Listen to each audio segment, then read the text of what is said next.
B-Boys Underground number 74 starts now. Divided. That's right, this shit is hard stopping, jaw dropping, foot slapping, good. Coming up in that bottom, you know I come from here.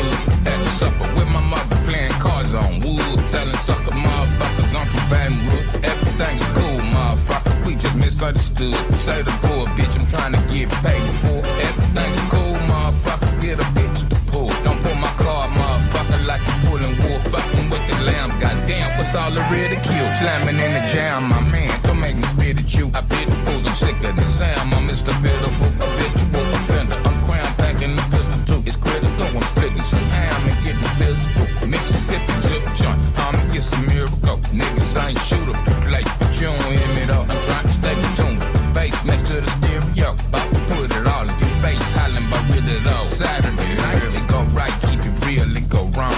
Everything out of sight, on the hill, over something. It's a natural height, how I feel, it go on. Like a natural light blowing, kill, get it gone. Saturday night, it go right, keep it real, it go wrong. Everything out of sight, on the hill, over something. It's a natural height, how I feel, it go on. Like a natural light blowing, kill, get it gone. Hold up.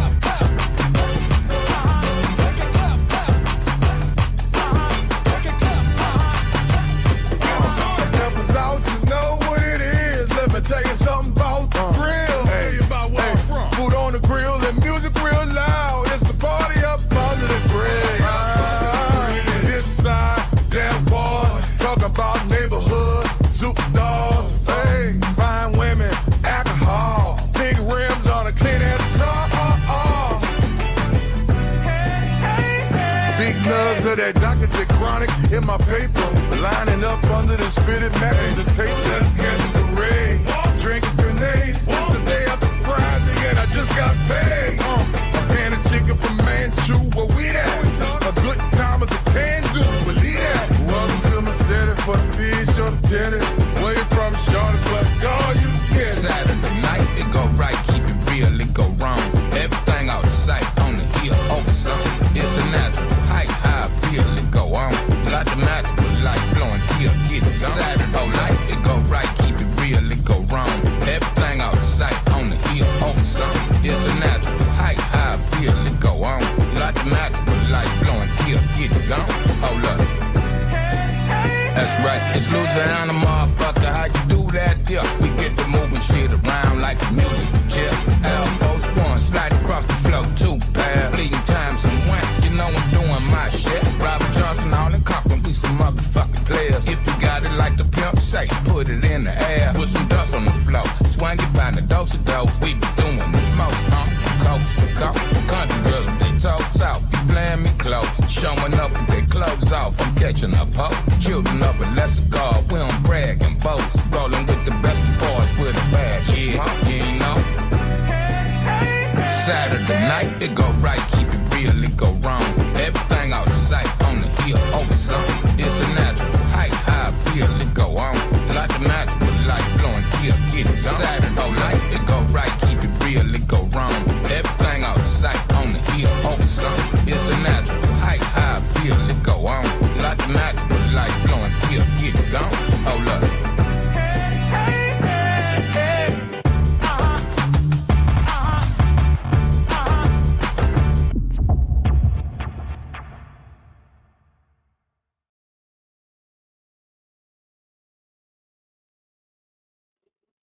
What's good, what's good, what's good? It's your buzzing cousin Ghost Boogie. It's B-Boys Underground, episode number 74, man. We've got a great show for you tonight. We've got the one and only Young Bleed, Baton Rouge's own Young Bleed, man. Historic Southern rap going down, conversation going down tonight. Make sure you hit follow, like, all subscribe, notifications, bells, all that stuff. We do this every single Wednesday at 9 p.m. Eastern, 8 p.m. Central, 7 p.m. Mountain, 6 p.m. Pacific, and everywhere else around the globe. And of course, pop-up editions. Make sure you follow us on YouTube at B-Boys Underground, Facebook, B-Boys Underground, twitch.tv, ghostboogie66, and of course, B-Boys Underground on Instagram. Without further ado, let's get into it.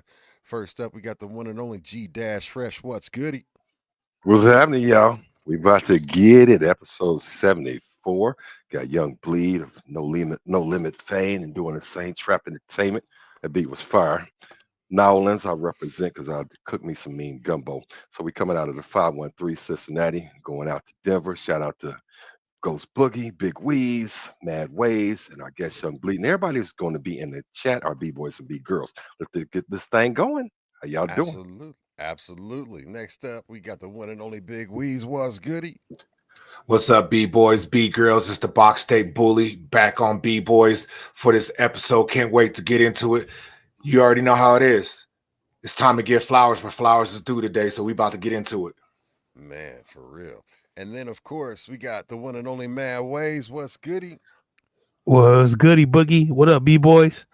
Is that motherfucking Bluebeard holding it down for Los Angeles, California? Big ups to Yes. everybody in the chat. I see you. We got Young Bleed on the show. It's gonna be a dope ass show. Tune in. Who? Let's get Yeah, it. man. Absolutely. And without further ado, the one and only, y'all. Young Bleed. What's goody, y'all? All right, what's happening with y'all, family? How's it looking this evening? Man, it's great having you here, man. It's so good to have you, fam. Salute. Yeah, salute. Appreciate y'all having me, loved one. Really appreciate that. Yes, sir. Absolutely, man. Well, yo, man, just we always get into it how with one question and we started off and definitely I'm really curious and waiting to ask you this question, but like can you tell me please what's the first memory that you have associated with hip hop music like that you can think back when you think about like go back to the room, the situation, the area. What's the whole vibe like when you think back on your first memory of hip hop music? Well, of course, us being outside of New York area for the nation and the world, the Sugar Hill Gang was the first commercialized raps we heard. Um, and it'll go so on and so forth for me. Like my man say, real B boy, D boy, man. Out the crate. So I had, not for sale records and tapes from New York before they hit Baton Rouge. So, but commercial wise, of course, the Sugar Hill Gang, then eventually Nucleus and the first run DMC tape, you know what I mean? The self titled tape was my first, christening for us hip hop. And of course, Curtis Blow and Busy B and those guys, the Cold Crush crew along the way, I pick up in time. But just for starters, right there with me, man. How was it like being able to have access? Because you mentioned like you had access to like stuff that wasn't down there, but The uh, promos. y- yeah, how was it? Down there. How long did it take for hip hop even to start bubbling and start you know getting in the culture down there? Where Um, Probably like mid, more close to the end of the '70s. I had a cousin that always went to New York for the summer. He had family in the summer, so he'll record off of Kiss FM. You know what I mean? Rest in peace to the Mr. Magic and shouts out to Marley Marl, Red Alert, those type of guys. So he'll take a TDK or Maxell tape and record those segments and bring them back to me. And I was probably one of the first guys to hear the bridge. Then the bridge is over. MC Shan, the Juice Crew. So stuff like that, I was up on. I actually used to steal Shan rhymes and rap battle and put my name in them, because I knew the guys down here that had never heard those records. So yeah, right? it go back mid '70s, right at the end of the '70s for me. Dope, dope. Hmm. That's Hell kind of the yeah. feel I had was getting your cousins or somebody in New York getting those Kiss FM, Molly Mall, Yeah, Red yeah, Alert, man. Chill Out, those type of Yeah, tapes Chuck coming Chill through. Out, absolutely. Yes, sir. So yeah, Yes, we indeed. on we in that same breath of generation there. That's good stuff. Absolutely. I can definitely relate. Yes, sir. Golden age, baby. Golden age. Absolutely. Yo, so what other type of music was being played around your house, and like what other type of music would you say? I know being from Baton Rouge, you're down there. in the Mhm. South, in the thick of it. Like, what was the other type of music that you were listening to primarily coming up? Well, being here in particular, gospel, blues, and Louisiana being the birthplace of jazz, that was around. You know, my granddaddy was a blues man. He played piano and harmonica. You know, we had a harmonica partner that played harmonica. I had an uncle that played harmonica and piano as well. Another uncle that played all African instruments, in particular the drums, from the oboe to the congos to the bongos and a live set and African piano. So all this was in the house. My grandmother was like the president of our Southern Baptist Church choir. So, you know, from gospel hymns to playing those blues records over and over for my grandfather and hearing stuff like that, then everything else I kind of grew into. But just off of grassroots, yeah, it's in the family, my brother. Do you play any instruments yourself? Yeah, I've been playing a whole set since I was 4 or 5 years old off my uncle. You know, everything else I tinker around with. You know, I'm a good enough producer where I can make you a melody, but I can't tell you A sharp from B flat. But like DJ Yella say, man, yeah, I used to fuck him up in Kenilworth Middle, man. Give me them sticks, man. So yeah, I'm a natural drummer. Yeah, off the square, man. So yes, sir. Hell Nice. yeah. Hell yeah, that is dope, man. You Yeah. know, you were one of the first artists out of Baton Rouge to really gain any national attention. What Right. was the local hip hop scene like before you blew up? Like who were some of the key players that, didn't even get the shine that they deserved that was around you, in the scene?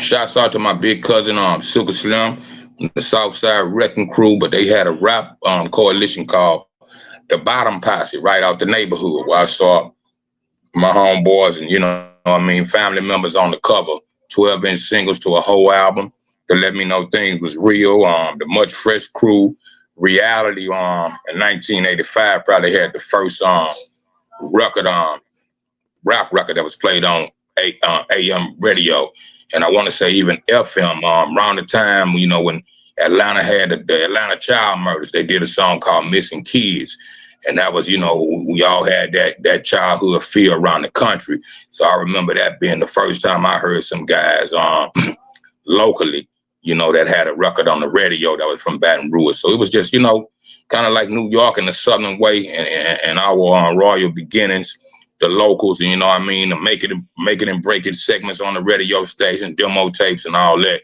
So as it was growing, I was growing with it. Shouts out to all the OGs out of our section, man.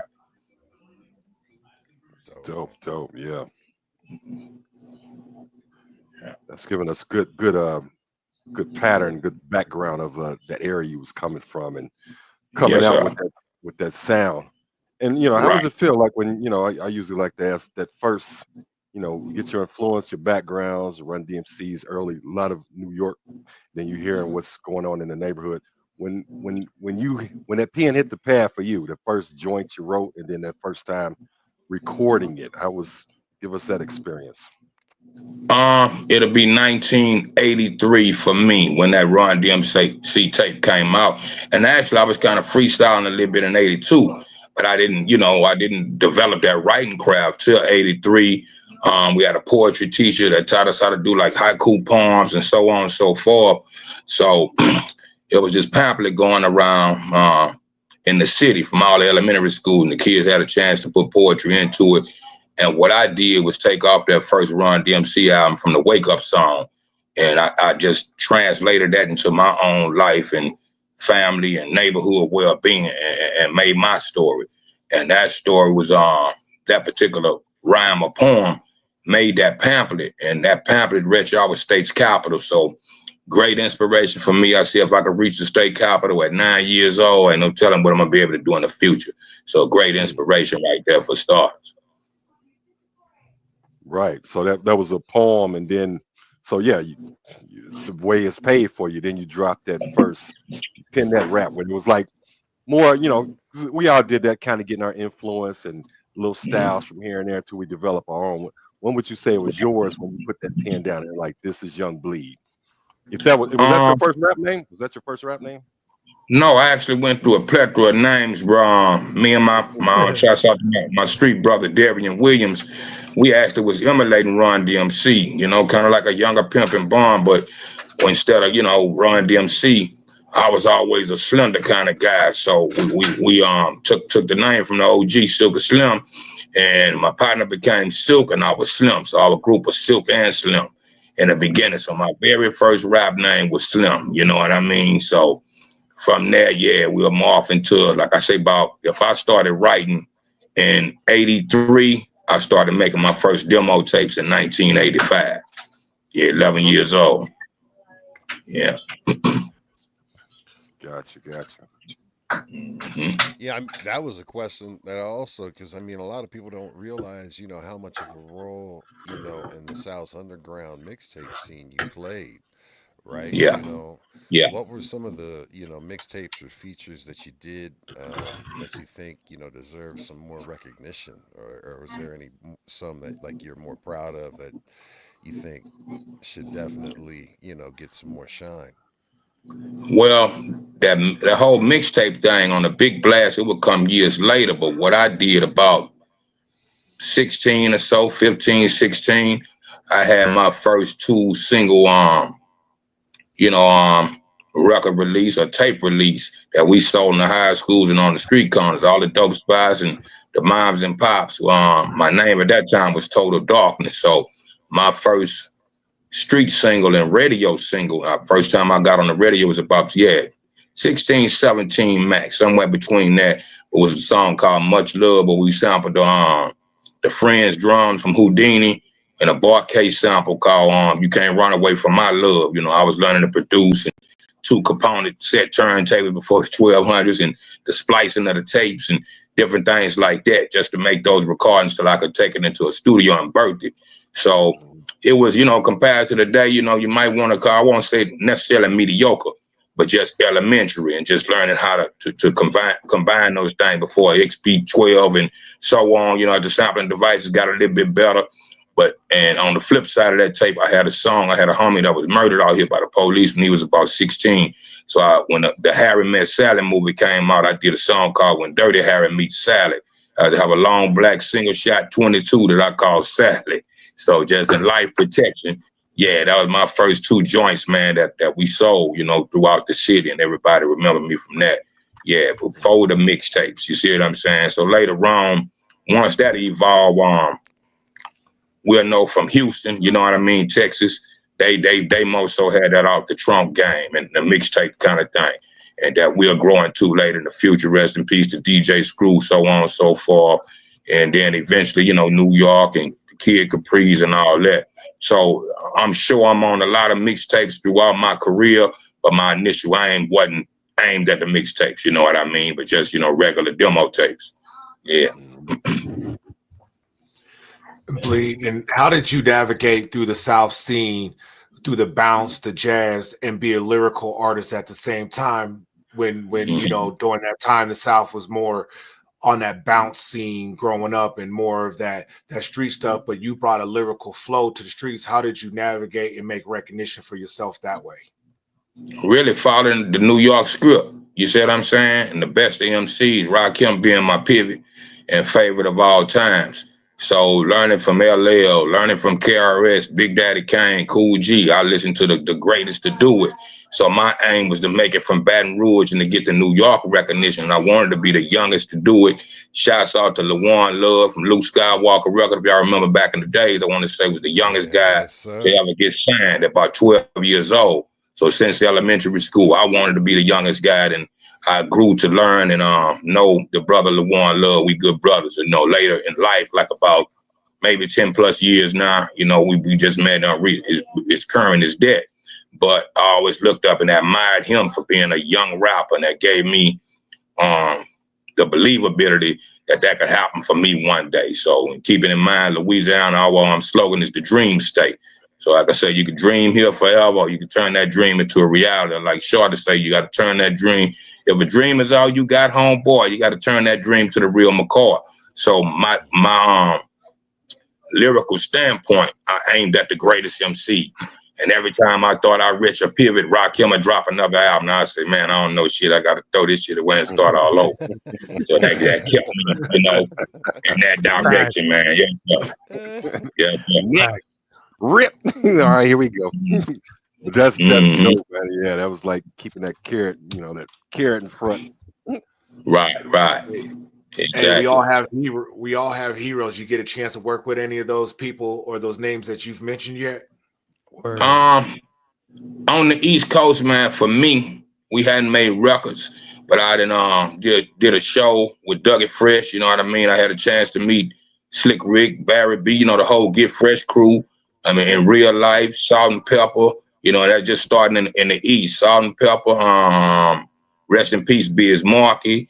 LA Sunshine, me and Cool Mo D done talked before, Curtis Blow, those type of things. So like I say, I ain't met the legend of whoever still exists and they still getting down. Houdini, Big Daddy Kane, we met. I lived in Virginia for about a year when they did that new Fresh Fest, I want to say in 2010, 11, 12 or something like that. I had the opportunity to go backstage with the connections that I had up there and go meet those guys personally. So, La Familia and Dougie, me and Doug have been in a few places together. So I coin them as my East Coast OGs. I'm still, on that hunt for Rye and whoever else, what I mean, that exists. The list goes on and on. And here again, that's just for the East Coast. Keep in mind, I signed with Priority Records on the strength of Master P in 97. So I had a chance to meet Ice Cube, you know what I'm saying? I talked to MCA, C-Bo is my big bro, Yuck Mouth. Spice One, you name them, it's infinite, once I got to that West. So being from here and having that, that aim toward New York, my homies used to say, man, you got to go to New York one day, but it's not New York down here. It's cool, but you got the skills and you need to go there to really get on. But mine was like a backwards clock. I'm more like Southwest raised. I went backwards through Houston and up through Dallas and eventually into California. So I had that West Coast christening. You see what I'm saying? Rise, Kaz, you name some of the best MCs. Mac 10, of course, Too Short, and Banks. You know what I mean? So from LA to the Bay, man, I was kind of kidnapped and christened and taken in by the West. You see what I'm saying? And then eventually I would make my way across the Midwest to guys like Twister, Do or Die, Crucial Conflict, Bone Thugs and Harmony. So you name them. I done met a mass majority of some of the greatest guys. 3-6 Mafia in the South, 8 Ball, MJG, Scarface, Zero. Like I say, it's infinite with me over time, almost being 30 in the industry and 40 plus years since 1983, my brother. That's dope. Man, that journey is incredible. And it's like, it's a hip hop, based on what coming from the East, but you didn't hit every corner of this of this hip hop nation, man. That's incredible, man. And Yes, sir. I bet you got some stories Yes, and sir. experience to tell on those meetings. Yeah, man. Like, Oh, yeah, man. You can't imagine.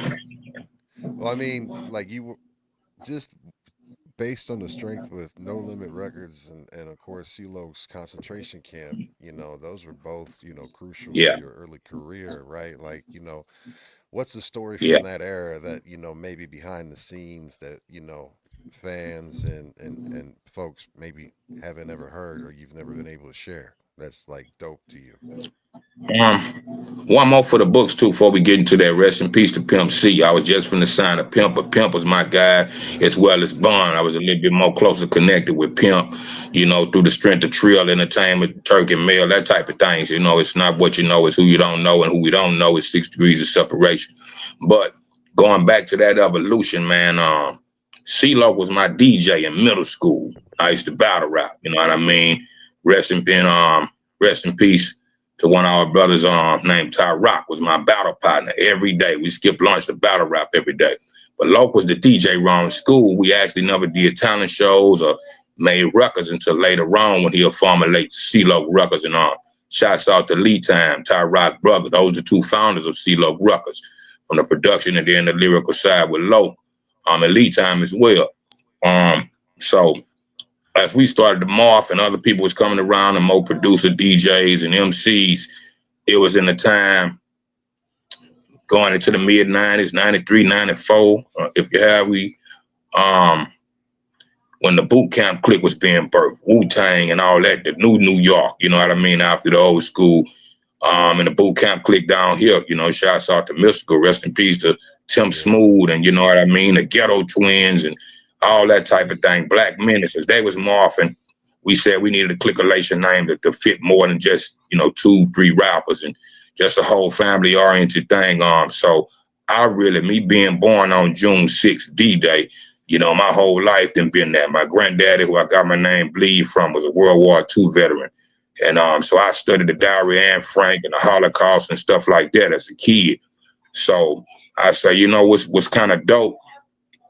Well, we're not dead, you know, we're not in heaven or hell yet, but it's like a purgatory point where we on the in between. So I said it's like a consent ratio camp that we all sent to, you know, finalize our life and decide what direction we're gonna go for the rest of our lives. So I broke the word concentration down, CON apostrophe, you know what I mean, with the CENTR, you know what I mean, to the ratio, and ION, camp was our birthplace. That was an open door to where it was no longer just us from South Baton Rouge. Lay Low coming from Irwinville. You know, a few guys came from what I'm trying to say, Mississippi, Alabama, Memphis, Tennessee, you know, Buddha Boss Player and those guys. So people started to come here and become a part of the camp. And from that, eventually, you know, Loc and P are running to each other, and we combined our forces around the time I was doing my solo joint. So that's the essence of it for starters, you know what I mean? Dope. Nice. Hell When you're done with this bleed, I text you the contact for Rakim for you, so you can go ahead and make that phone call. All right, thank you much, my brother. That's my life dream come true, to meet the God, man. Yeah, absolutely. Peace and blessings right there, man. Yes, sir. Yes, sir. But back to what you were just saying, because you just ended on a note when we just had a question in the chat where you were talking about your label that you on. So Fernando's Way 58 asked, what labels did you record on? C-Loc Records, No Limit, of course, Priority, West Coast Mafia, Selecto Hits, Roy Jones and Bodyhead. Who am I missing, man? You know, and a lot of featured records, you know what I mean, for independent guys from the underground up. So yeah, that's an infinite list almost, and still to this day. So anything big and small and all in between, yeah, I tell people this, you can't miss me unless you're not looking, man. You know what I mean? So yeah, but for started Strange Music, Tech Nine and those guys in Kansas City. So I had a, you know, blessed life and career so far, man, with some of the best of it, man. Absolutely. You know, your Yes, debut sir. album, My Balls and My Word, you know, that was just a Yo. crazy, huge success, right? You Huh. know, I can you talk appreciate about that. what was? I mean, listen, when I first heard how you do that, man, like that, just yeah. from the beat to just, I mean, the way what I always love, of course, the bass line was crazy, but I loved how, you know, it just came in nice and smooth, and then and it just slowly progressed, and then it just snatched and dropped, you know what I mean, like, Yes, but sir. the way you Yeah. just wrote that, like, and that was something that was yours before like P even came around. That was you, and that was your record, right? And And he you jumped know, Yes, on it. sir. Absolutely. what was some of Absolutely. the I actually, biggest challenges that you faced creating that album and then that whole progression, because I know they put you off in a way, like, tell us about that, man. yeah. Oh man, so many things come to mind. You know, I almost died a million times. I was beat by the police. Ghost Ride is an actual song. I fell asleep in my 65 Cadillac and, you know, all but drove into traffic and off the road. You know, that motherfucker was like a tank. So it bounced off of me and it woke me up. See, I used to get up in the morning and work at this construction site for 7 a.m. to 4:30 in the afternoon. And I worked at Pizza Hut. Um, from 5 until, you know what I mean? I was a young father at 17, so I was paying child support, all that type of thing. So I worked something, you know, on my construction off days. I worked Pizza Hut from the morning time to 2 a.m. You know what I mean? The homies that I had was a little older than me, and we was under the neighborhood pizza boss that was friends to my moms and pops. So he'd give us jobs out of high school. So Mm. doing that, my day consisted of getting up to that construction site, going home for a split second and taking maybe a slight nap, going to Pizza Hut, then going to the studio after that. You know what I mean? Until the AM and starting all over. So I was exhausted at the time when I was driving and almost flipped my car, you know, where Ghost Ride is concerned. And we're keeping the DOC in mind, man, peace and blessings, you know, that type of thing. And just trying to fight through the toils and stripes of keeping a level head, staying out of jail. I still was hustling. You see what I'm saying? Anything to make a dollar. And, you know, God bless me in time. I share this story with a lot of people. I took my last piece of rock cocaine, found probably a $20 rock. And I used to go to the Mississippi River and pray or get my peace of mind. And one day I went out and had a conversation with God. And I said, you know what, I've been aiming at all my life. But this is not New York. It's not California. But if you give me something different, I'll do something different. So he said, take that rock. I didn't have $1 in my pocket. And throw that rock in that river. I could have, you know, right quick went to the neighborhood and made me $20 right quick. But I took that rock and I threw it in Mississippi and walked out on faith. And the rest is history. True story. So that type of thing. Like I say, I had a police situation. They harassed me all the time in that type of car and different other vehicles. And, you know, and all before they gone, they stomped the blood out of my face.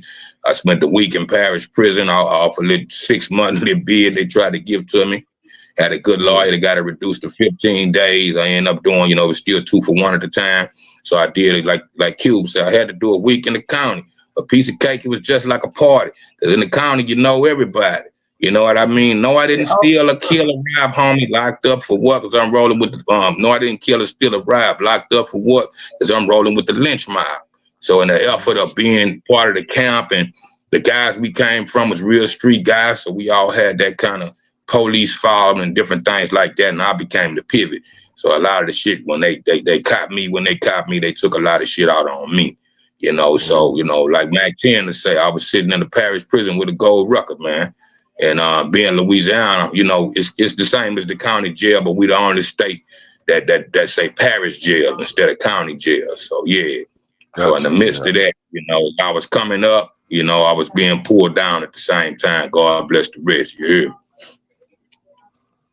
Well, glad you persevered, man. Because that sounds, you know, to get where you at right there, and we can have you on this platform and show that love. Yes, very astute hip hop historian, man. I like your stories are great, yes, and the history you talk, man. It's almost like a teacher. you giving a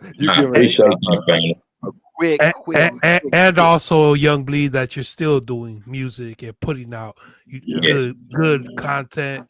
If you guys missed that intro video we came in, that was a vibe. I was fucking with beat that. was slamming. Yeah, that shit. The whole video, everything. It was felt good. It was a vibe, man. I sparked up to it. You know what I mean? I sat back and I was like, yeah. I want a bowl of gumbo. And if your copyright, look, if I get a copyright strike on this, fam, can I email you? Can we get that? Yeah, I do what I can. You know what I mean, where it's concerned. But yeah, man. The crazy thing about it is, you know, so many hands is tied in there. But just for the record, but you know, we normally don't have a problem. But there's a few hands in there. I got my due diligence. You know what I mean. But due to the evolution, you know. Hey, if I'm just for everybody that's watching this on the replay, if that video is not in the video that you're watching, is because you need to go and hit like and follow and all of that on that video. But also, we had to pull it out. So you had to be here live. It seems lately they ask us to monetize, and we say yes, and it goes through. So it should be good these days. Yeah, getting a little better. Yeah, it'll be good. Yeah, man. Well, please, I got a story for you, brother.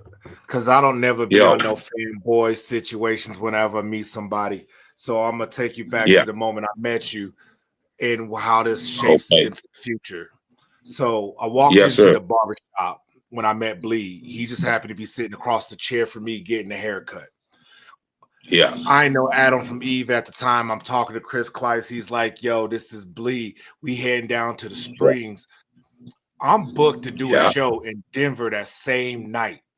And Bleed was like, come down to the Springs with me and Mystical. This show about to be dope. I'll put you on the list. Granted, I Yeah. just met this man getting a haircut. So I literally called Right. promoter and was like, yo, I can't make the show tonight. I got something that came up. And then I was down in the Springs and VIP with Bleed and Mystical chilling. Kicking it. Right? Yeah, yeah. But I didn't want to be on no fanboy stuff because my balls and my word, because we're talking about that album right there. I made my very first Yes, sir. single in February of 1998. My balls Okay, and right my on right word there. Wow. dropped in January. That song, Yes, that indeed. album right there influenced me. I had no drive to be a rapper. I had no want to be a rapper, but that album right there is what, when I heard that album, and it was specifically that track and offer you can't refuse. Yes, sir. Yes, Literally indeed. made me, Everybody said, man. it made me write my first track ever. So from that Wow. point, Yeah. that album right there is one of the first albums I listened to that was like, yo, I want to be a rapper, because your wordplay was Yes, sir. so smooth and my mind was already thinking wordplay, analogies, metaphors, and the way you delivered it, I was like, man, this man's flow is so smooth. So Huh. I was like, I became a rapper, and due to that, if it wasn't for that album right there, this is where flowers is due. I wouldn't have been able to travel the world, tour everywhere I've toured, done the shows that I've did, met the people I've met in this music industry, shook hands with the people I shook hands for. If it wasn't for that album, my balls and my word. Wow, my brother, I had no idea, man. God Yeah, bless man. him right there. That's the Good story. I appreciate that. Yes, sir. Yeah, man. it did what it was supposed to do, goddamn it. Yeah, reach out and touch somebody, man. So yeah, much love and respect right there. Yes, sir. That's Yeah, a lot man. of people. That I still listen to that track to this day and offer you can't refuse. I mean, I probably would say I listen to it once a month. Anytime I'm about to end, I need to find my lyrical mode to write, I play that track. Yes, sir. I literally listened to Hey, it well, yesterday as I wrote 3 new tracks. okay, well, I got a gift coming for you, man. Maybe about the next month or so, man. I'm doing I'm going back to the Pac days, man. I'm doing like a double album, despite of the attention span. Let's I got go. so much material, I got to get it out. But it's called A Return of the Dawn, and for the first time, I was able to recreate that. So I brought it back for all the fans that love that record so much. It's 2 verses now with hooks on it. So I hope you enjoy it once it touches down. Yes, sir. Bet. Yes, You sir. say, hey, give it to him. We're gonna bring that attention span back. I think the attention span gets short. Yeah, we're gonna reset the clock on hip hop, man. Yeah, We're gonna reset the give them clock on something hip they want to hop, hear. man. Give them something they want to hear. Yes, The indeed. oversaturation has lowered the attention span. Let's bring it back. I love it. Yes, sir. I got you covered, man. Beautiful record too. Yeah, beautiful record. Yes. Okay, yeah, I got you. So Yes, I gotta sir. ask, where did you get your because I know it takes time for some people to find like their delivery, their style, their voice, their cadence and everything. And you have such, a unique voice that just cuts through immediately. Your voice cuts through and is recognizable on any track and just puts you right over the top. But also even your delivery and everything like that. Where did you get that, or did it take? Was that like your right off the bat, or was that something that you had to work on a little bit? It's something I had to work on. I'm moving my phone around, gentlemen. But look, No problem. shouts out to my mans, man. Go back to the guard. Like anybody else, Rock Box used to be like my favorite rap song of all time. Mm-hmm. So I was more Ron than DMC. I love DMC, but if me and my guy, he was more like the DMC guy. I was more like Ron. With the kind of higher pitch and that reach those certain vocal peaks. And from that, and that was the 2-man crew. LL was a guard to me when he came out, and he'll come to the Centraplex down here, and the troop uniforms and the gold chain, the hat, they were so hard. And just for a 1-man rap. So we are live right now on B You Boys were on the rock, Gram. when they didn't have music. Yeah, your vocals was the music. So I used to emulate LL, but with that rebel yell, you know what I mean? At the end of, my pops and mama went to work on Saturday. I couldn't wait for them to leave to turn up the stereo, grab me a brush and get in the mirror and then imitate, jump all over the couches and BLL in the house by myself, just learning. But the difference between him and Rock is my throat will be sore or something like that after hollering so much. But Rod taught me in a sense to just speak, you know what I mean? And let the mic be the amplifier. So I stay monotone from that level. So I kind of fall in that area of the monotone in between MCs, you know what I mean? And just kind of speak and let your wordplay be the display, you know what I'm saying? So yeah, I've been doing that ever since. But for years, I didn't like my voice at all. It took me years to just get the records, even up until Balls in My Word. Like, this all right, this cool. And everybody else was like, man, just put that shit out. In that same Rock Chemist way, I'm a perfectionist. And I stay on the record like, I don't want to change this. I'm a grade your report card. I listen to songs like this. If it's 100%, I ain't going to say shit about it. But if I would have changed this word, I would have did this one thing. Yeah, on that level of being a perfectionist, I had to get used to being a constant flow and just kind of letting go and letting God, you know what I mean? So I finally got to a comfort zone to where, yeah, if I click, and being an original writer, lately and throughout my career, no pen, no pad. So everything that I'm doing and dropping recently from Saturday night, you just heard, that's no pen, no pad. It's off the dome, bars at a time, however many they coming with the power of Pro Tools and shit like that. Back in the days with tape, you had to read that shit or have to know it or you're going to ruin your tape.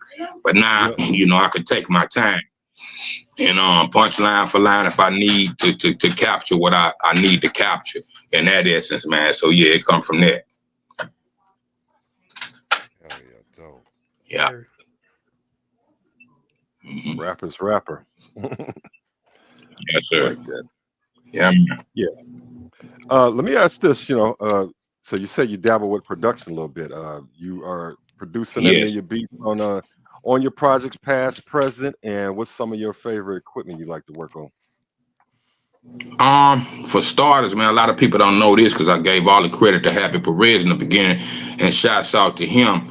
But as we'll grow and learn what producing is versus just making a beat, it's considered a track that you put words on it to birth the song. I really produced or co-produced, whatever category you want to put me in, to how you do that. That's why my flow is so fluent with it. So, the elements, the parliament, what I pitched to him and he sampled, not hip to the equipment and didn't know the programming. I told the guns and computer lit, man. There was one computer in the classroom at the time.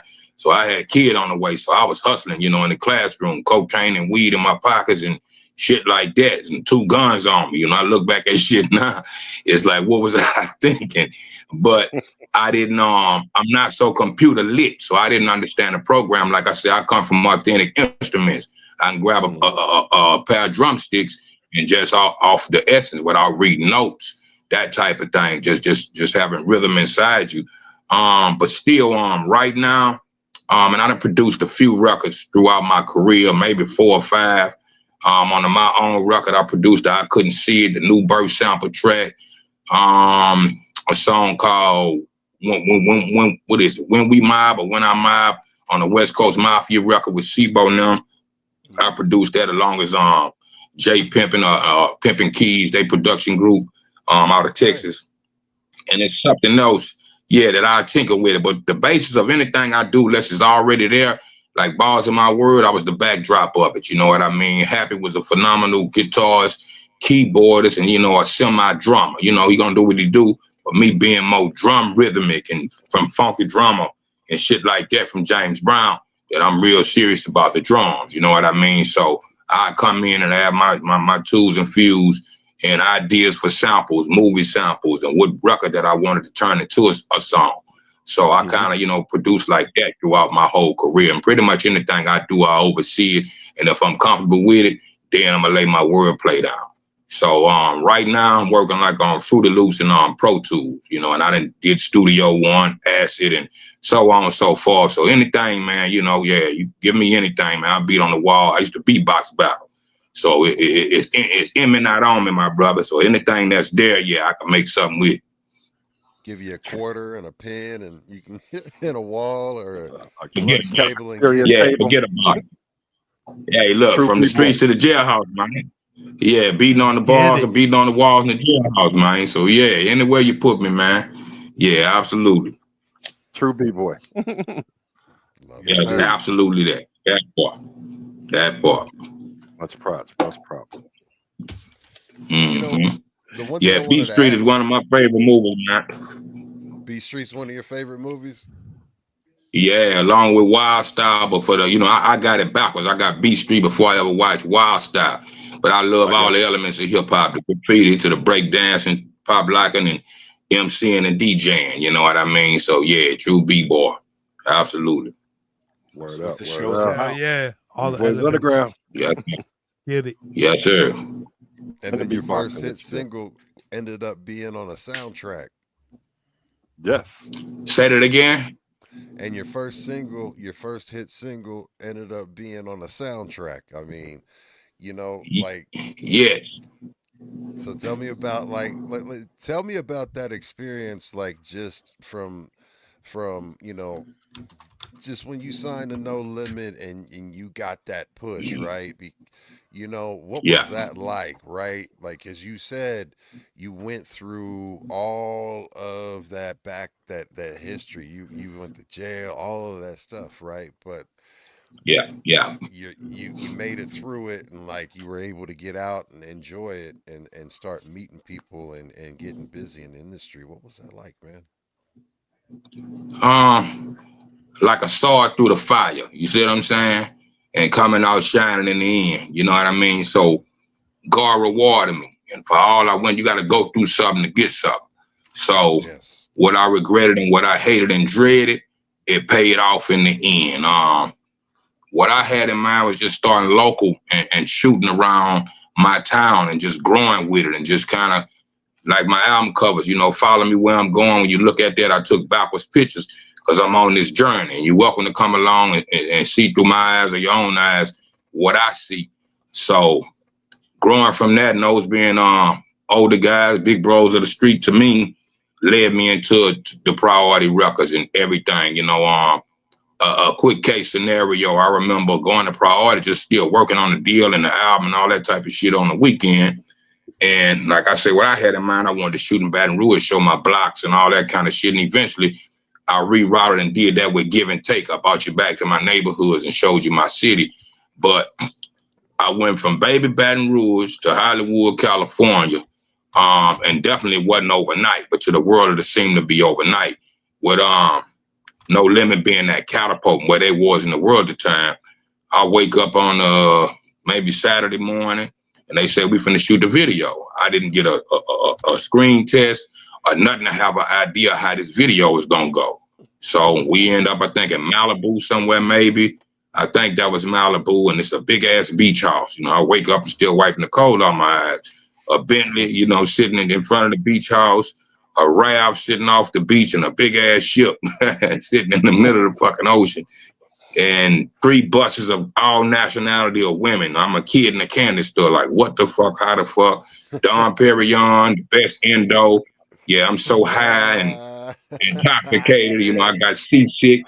Yeah, man, I ain't see but seaweed and seals diving off the ocean shit. So I'm like, oh, what the fuck? Hell yeah. All in a day, you know what I mean? So uh, definitely mind blowing. Yeah, mind blowing dream come true, my California, brother. California dreams. Yeah, buddy. That part, Smoking, Right. California smoke, dream. Yeah. smoking California greens for Like, sure. what do we have here? That's right, man.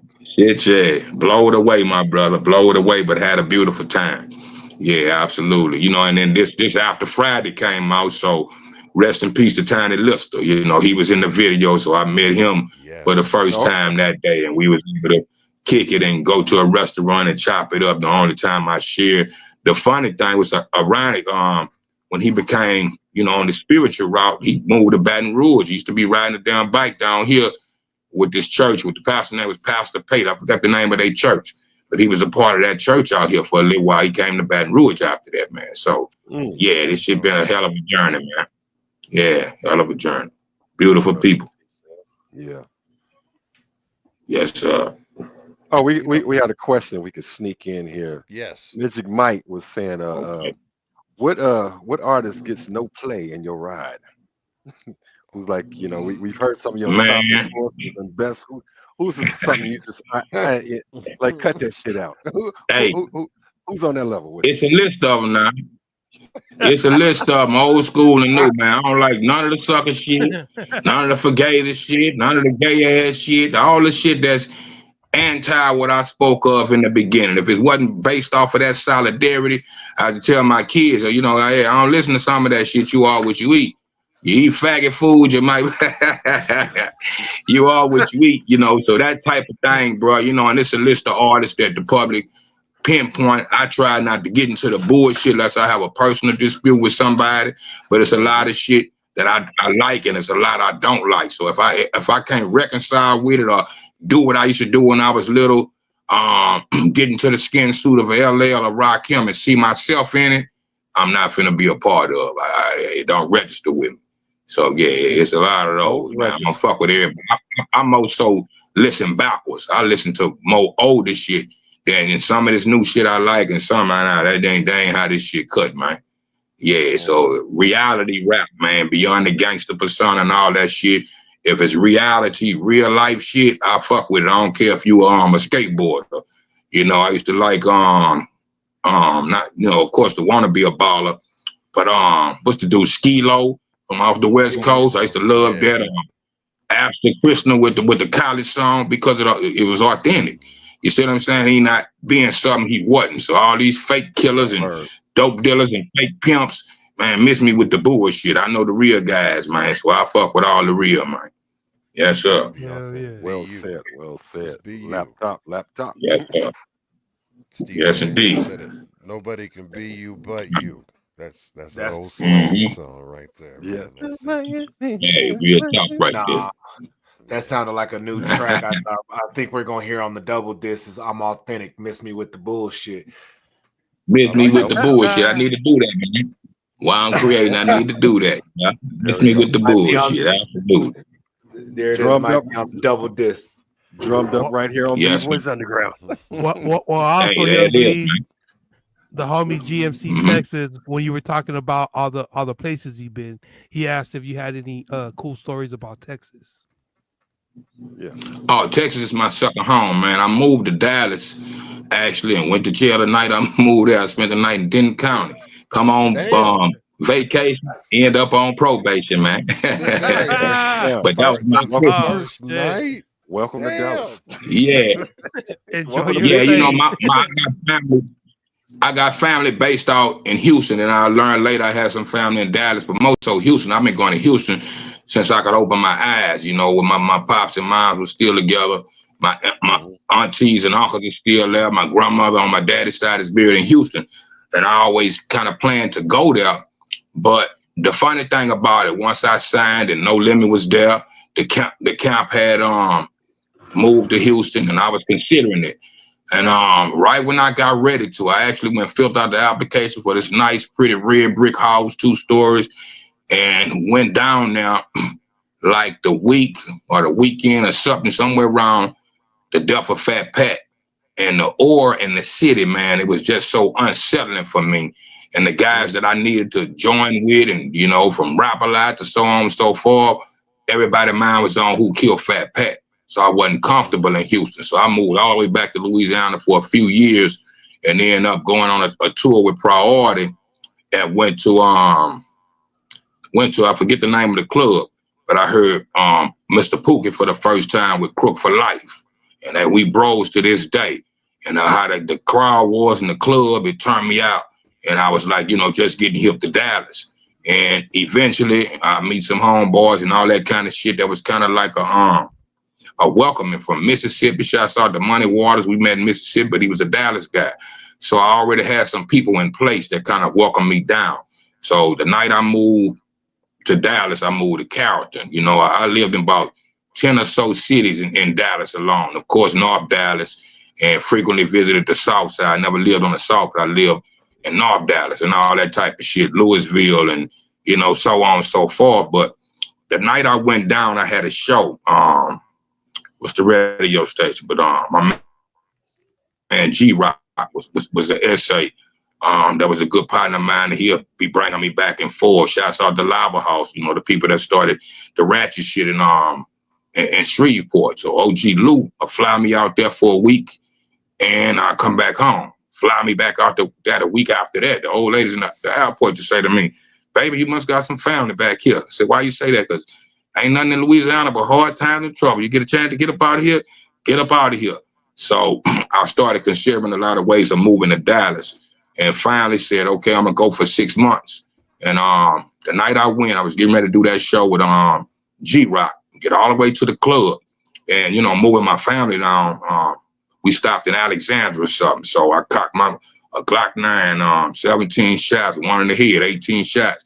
So I forgot to take the bullet out the chamber and threw it in my glove department. Moved 4 bedrooms into a 3-bedroom apartment, nice gated community, and went to do my show. So coming back home at 4 or 5 in the morning, we decided to do the show on another night. They didn't have the money right. So I'm dropping my manager guy off, Paul, put him in his complex. And as soon as I drove out the driveway, he lived like 3 stories up. It was a police sitting in like the dead end at the stop sign. So this particular day, and a guy from LA on here, and as well as the Texas people. Y'all remember when those guys robbed that bank in LA, man, with the AKs and had all the armor suit shit on? Oh yeah. I think this was that same day, and they had a similar incident took place in Dallas. But I had like a gray Honda Civic, and some SAs did the same shit in Dallas. They had robbed something, so they was looking for these guys. So my car fit the description. I had tinted windows, beanie on. It's November 4th, 2004, the year before Hurricane Katrina. I remember it like that. And he thought I was one of those Mexicans. So I'm describing now, man, I'm a rap star, celebrity, man. I just moved out here. He said, well, everything is cool. I said, I'm just coming from a club. I'm trying to get to my crib and rest. He said, okay, well, let me check the car. And if everything checks out, you're free to go home. I live 5-7 minutes up the block. Paul, I believe, was living in Louisville, but we live right on the county line. So, he was in one city, but we were 7 minutes from I'm on the other side in Carrollton. So get up the block.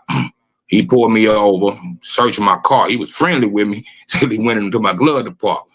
And when he come up, he had his gun pointed at me. Freeze, you got the right to remain silent. Hold up, man, what are you talking about? I said, that gun is legal. He said, well, no, man, you got a bullet in the chamber. This Texas, man, you can't have a 13 round. You got shit. And then I had like the gun case with about 2 other 18 round clips and a couple of 10 round clips. He said, what you ready for World War III? Yeah, man, you can't have this shit in Texas. So he took me to jail based upon that shit there. I bailed out the next day, but that was my introduction to Dallas, Texas, my brother. Yeah, That's crazy. wild that you get locked up in Texas for a damn gun when you should. How they get down? I thought they give you a gun when you enter When you Texas. a Christmas gift. Hey, you need it. Like, welcome to Outlaw Texas. Here's a territory, right? pistol. Here's a pistol.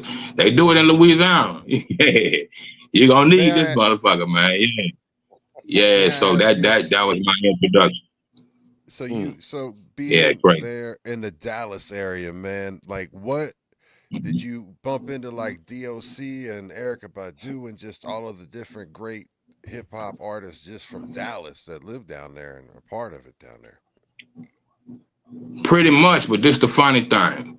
Me and the doctor talked on the phone right before Straight Outta Compton, the movie came out, and I was trying to put him on the record I was doing at the time. And we talked about it, and he got busy with that movie, and we never met in the flesh, but all my homies grew with him and knew him from West Dallas to wherever. Me and Erykah Badu's sister is real cool. She went to school with the homies. So I talked to her about doing a record with Erykah. I done performed in the Black Forest Theater, which is Erykah Badu's theater. But I got yet to meet Erykah and the doc, but pretty much everybody else I done met. I lived out there maybe 6-7 years or something like that. Yeah. That's dope. And then of course people want to know about like any stories that you have with Pimp C that you could share. Like,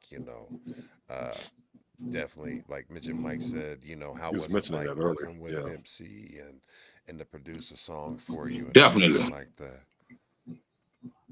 Definitely, man. The only recording you will have of me and Pimp, and it go back to Balls in My Word. And it was indirectly the way I got this record. When I turned in Balls in My Word, I already had, because I recorded at the camp, 14 songs, turned that into P now. And then the renegotiating of everything, we decided to duplicate like 3 or so of those tracks. And that's why you hear P, Fiend, Mystical, those guys. So on the me and Mystical and P record, which is Bring the Noise, when I was in there, I went in right before P turned in. P might even cut a red eye in the middle of the night to get the priority from Louisiana this particular night. But they called me in to do those 3 songs. And he let me pretty much go through what I wanted to and pick what beats I wanted. So, and I heard to Bring the Noise, and it had an open verse. I was like, yeah, you like that? I said, yeah. He said, you could have it. But I didn't know that Pimp C had recorded, was the producer for that record. So me and Pimp talked about it before he passed away, and he told me he was glad that I ended up with the record. But I think it was initially for a Mystical or 504 Boy record, and I ended up with the record. You see what I'm saying? So that's the only recording you will have of us. But me and Pimp, I always share this story. Me being from Baton Rouge, we knew some old men, one and the same. And I used to have an old man live in the apartment complex I lived in off of Guardia Lane. He'd say, man, you know Chad? I said, man, what Chad? I know a lot of Chads, man. He said, man, Chad Butler, Pimp C. And I knew about UGK. Of course, they was in the game before us. So I was a UGK fan long before I knew I would meet him. He said, man, Chad Butler, man, Pimp C. He said, you remind me a lot of Chad, man. I'd like for you to meet Chad. I wish I could see that old man if he's still around to this day to let him know that we did meet in life and had some phenomenal times together. But later I will meet. We'll do it. If we was in Lafayette and Lake Charles was an hour and a half up the road, I get messages, somebody say, man, Pimp them say come up the road, him and Barney come to the show. But I'll be 40 guys deep and all that shit coming from my section. So I could never make those meetings. So eventually we got on the phone. Shouts out to Turk and Mel here again from Trio, where Mel introduced me to Pimp on the phone. Turk introduced me to Bond, in Baton Rouge, at a Motel 6, we was all in record with Lava House. But me and Pimp kept up more of the relationship. So eventually, and I tell him, rest in peace to Mama West too. We would talk to her to try to work something out. So we always aimed at doing something. I was actually finna sign with Pimp before his demise to UGK Records. But saying to say this, I remember meeting Pimp face to face. I was on a tour with Priority here again, 2-week tour. And we ended up in Atlanta one night, and I was backstage with Twister, Thorough from South Circle, and it was an MJG tour with the No More Glory when he did his solo project. And so somebody come to me backstage and say, hey, Bleed, Pimp want to holler at you. I said, what Pimp? They Pimp C. So I'm like, damn, what Pimp doing in Atlanta? That's when he was moving to Atlanta and all that type of thing. Before all the beef and all that, he was fresh out there. So I laid up there and went found Pimp. And you know how I expected to see him. He didn't have no Pimp clothes. He had on some jean Levi's shorts or something, white t-shirt and some specs, some glasses. Excuse me, bald head, and just was cooling. So he's like, Bleed, when you leave here, man, let's go to the house and make some records. He say, man, I got beats, freaks, sweets, and dro in the freezer. So it was an offer I couldn't refuse, but I had a certain time to get to where I was going on that 2-week tour. So I didn't get to go to the house with Pimp. Pimp offered me $10,000, where he told me to pay him $10,000 to record my own album. But I was pretty much finished with him, so getting ready to turn it in. So what I tried to do was put him on Time and Money with me and Too Short. You see what I'm saying? And me and him and Short talked about it, but we ended up not being able to get Pimp on the record, whatever was taking place at the time, and I ended up finishing the record. So that's the closest. Just on some briefing, man. Shouts out to Pimp and Ken. We had a chance. I had the honor and the privilege and pleasure to be in the Best of Both Worlds docu-film, a movie that Pimp and Ken and Pimp C did. So we all at Pimp Ken house in the backyard. You see us together. But that's the most you'll have us on film in the same place at the same time. And the closer you'll have on record is the Bring the Noise record. Yeah. Yeah. Hold on 1 second, fella. Give me 1 second. Indeed. Yo, we're going to take this opportunity to let everybody know to please make sure that you hit like, follow, subscribe, all notification bell on the YouTube channel, on Facebook, and on twitch.tv/GoSpooky66. We do this every single Wednesday. Make sure you follow all these gentlemen on their social platforms as far as Instagram and everything. And yeah, man, we appreciate you being here live. And thank you again, Lord Nikon. Thank you for those biddies. Thank you so much for the follows, the resubscriptions, everybody, and welcome in. And again, if you have any questions for Young Bleed, please by all means put your questions in the chat, and we will ask him. Yes, he's been graciously answering some good questions Yes. with some good stories. Yes, I got a well question. traveled. Yes, sir. I got a question because I think one of the most underrated albums ever to drop in the earlies was the Body Head Bangers Volume 1 album. I mean, Absolutely. I probably bled everybody's ears to death. If you got in my whip, Huh. you had to listen to it. Yo. I Smoke, Yes, I sir. Drink was one of the biggest club hits to ever hit the clubs with you and Boosie. Absolutely. What was it like working with Roy Jones and Boosie on a track like that? Because that right there set clubs on fire. Yeah, that's a big one. The funny thing about it is when you say that, you know, it's two versions to it, as well as the original How You Do That, then the one I did with Peace. Same kind of evolution. But originally, that record was just me and Magic in the beginning. It was Magic record that he put me on first. And it's supposed to be, the third verse was supposed to be Soldier Slim. And Slim ended up, you know, dying. You know how, you know, what took place with him happened actually the night before Magic took the record to Slim.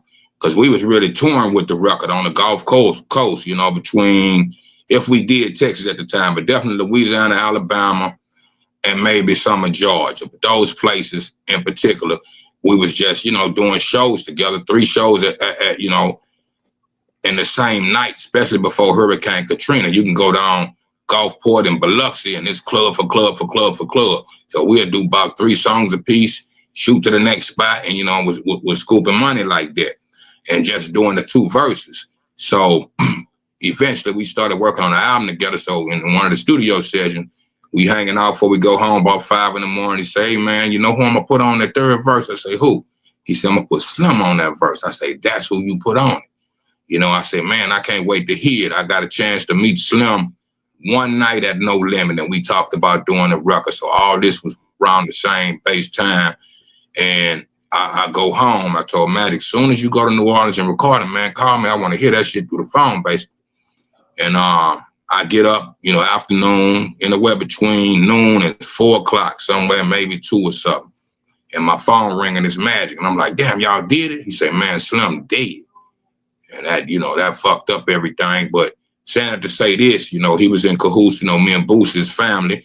We had a few records prior to that. That was underground records on. Rest in peace to Big Chill off the top of our neighborhood. It was the first time me and Boosie had a record together called Keep It Gutter. You know what I mean? And that's on the internet, you know, anywhere nowadays. But yeah, so that's how Boosie ended up on that 3rd verse. And from there, by the time Magic took it to Roy Jones, then they did the remix with the Young Blood sample, me and Boosie in it. But initially, yeah, we don't have the verses on there, but the samples are the verses that we did from the original I Smoke, I Drink. Yeah, that's the truth about that one. And actually, Weez and Young Bleed, you reminded me that kind of hit my record pool heavy, charted heavy, and also remember quite a few mixtapes coming in with that. That was banging in them clubs out here in Cincinnati. Yeah. The Natty. Colorado had it playing in any club you went to.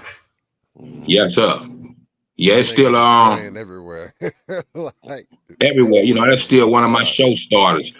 You know, I do a lot of shows, you know, and depending on the audience, the younger generation don't know me off the bat, and especially with having those type of album covers. A lot of people still not used to my face. So I can come out to a new audience and they kind of look dumbfounded for a minute. But as soon as I play that record, yeah, okay, everybody turn around and run to the front of the stage shit. So still to this day, one of the best party rockers, man. Yes, sir. Yeah. So Absolutely. Mm-hmm. Becca said I danced my ass off to that one. Oh Yeah, yeah. man. Yeah. Hey, look. If you Yeah. weren't in the club dancing, you was in there squabbled up. Mm-hmm. One of the two. You You was was either squared getting up. knocked out or you Yeah. was booed up Knocking dancing. Yeah. somebody. Right. Exactly that. Yes, sir. It had Yeah, that. I mean, it got banned in a lot of clubs out here in Colorado. They was like, you can't play nothing of that sort. You can't play Lil Jon. Wow. They was like, none of Fuck that them other because niggas. So he got in that category. everybody was getting wild. You know what I'm saying? Mm. You got Fight them songs. bounce beats like that. Right. Yeah, Absolutely. Fight songs, my brother. Yeah, Yeah. exactly that. It Yeah. just had that energy to it. Fight songs. Yeah. So I got a question for you. Like you work with legends with, from P, Too Shorts. You've named all these people, Sibo. What was the most unexpected collaboration that ever came about that you didn't see coming? Um. Well, for starters, it's a lot, I'm sure, but I always pinpoint SIBO because of our evolution. I was actually, and it's the funny thing, I was in a recording session, and shouts out to my cousin Brent Dixon, with Divided Soul. We working on a lot of material now and have in the past. But he come to me with a Murder Dog magazine, and it was a picture of Yuck Mouth and SIBO in it. I think back to back or something, in their article. And somebody asked Bo, but the interviewer asked Bo who was one, some of the guys that he'd like to work with. I think he mentioned me and a few other people. And immediately I said, man, catch SIBO, man. I told my people to find his people. Bo was in jail at the time. When we reached out to him, we got the connection. And, I was at my apartment, standing in the parking lot or something, and my girl come out at the time and say, SIBO on the phone. You know what I mean? And I was on some girl quit bullshit and a whoop, whoop, whoop. And it was Bo calling with his girl on a three-way to reach out to me. So I made that connection with him and immediately started working on Rise Through the Ranks. That was my first West Coast Mafia record. I did two, that and Once Upon a Time in America. But that being the first, Rise Through the Ranks on Earner the Capo. So when while we was making that, I was moving to Dallas all in the same time. So the day, well, we of course mixed and mastered it. And maybe, back then, we was still, it wasn't the email thing. We had to mail the reels and all that type of shit. So when they got to California, it was the day Bo got out of jail. So I say, that's my gift to you. Welcome home, nigga. And he come down on a tour on an all blue Crip bus, man. Him and some of the West Coast Mafia guys. And we met in Dallas for the first time after he came from jail. But sad to say this, the story he shared with me would say that's the same way he met Pac. So he always said he wanted to do for me what Pac was trying to do for him. So I love him for that, for life. You know what I mean? West Mile, right? Yes, sir. That's dope. Mm-hmm. Good story. Good story. Yo, Yes, sir. we normally take a moment at this time to take an opportunity to highlight another song, and I know you recently have released Screw Tapes That Knock, right?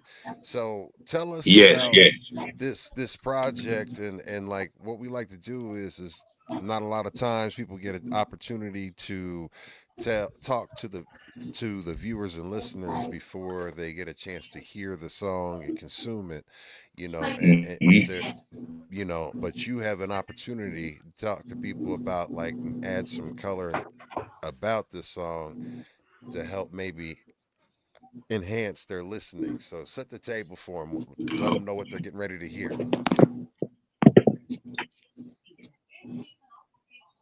Okay, actually, man, I'm in the Houston area, man, working with a lot of the Swisher House guys. Shouts out to them, and in particular on the producer, the only Hispanic rapper from Swisher House named Lil Young. And I met Lil Young in Colorado, you know what I mean, years ago. So he decided, to bring me out a few times, have a few sessions, and we morphed into a beautiful record that we're getting ready to wrap up that's called Full Circle. So in the midst of that, I met a cool guy, one of the Houston legends by the name of Mr. Matt. We all homies. So man, to be round, and I went to Matt's spot and let me hear a few beats, and you know I love that you know that the beat. I forget who produced the beat, but it got the Pimp C sample in it, the screw tapes that not, and so on. I fell in love with that, and jumped on it for about 8 bars. We decided to shoot a video. Everybody loved the record, and we put that out. So here again, shouts out to the city of Houston, man. H-Time, Mr. Matthew Lee Young, you know what I mean? Swisher House, man. It's going down. Absolutely. Well, let's get into it, y'all. Yes, sir.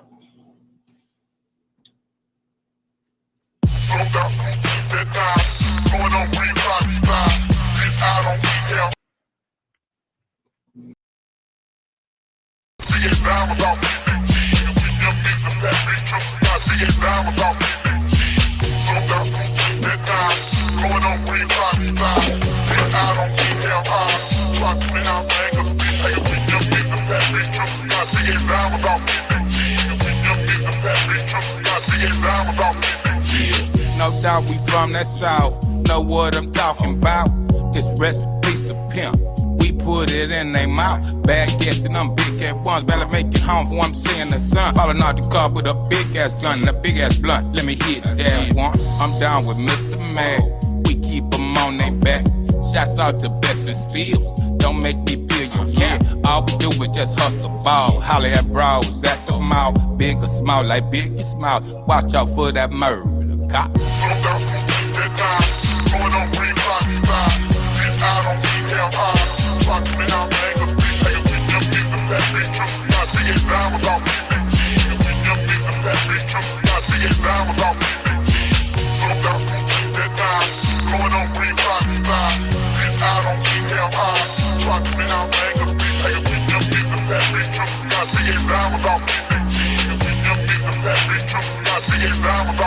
Yeah, jump on the boulevard, hog the lane like a trash truck.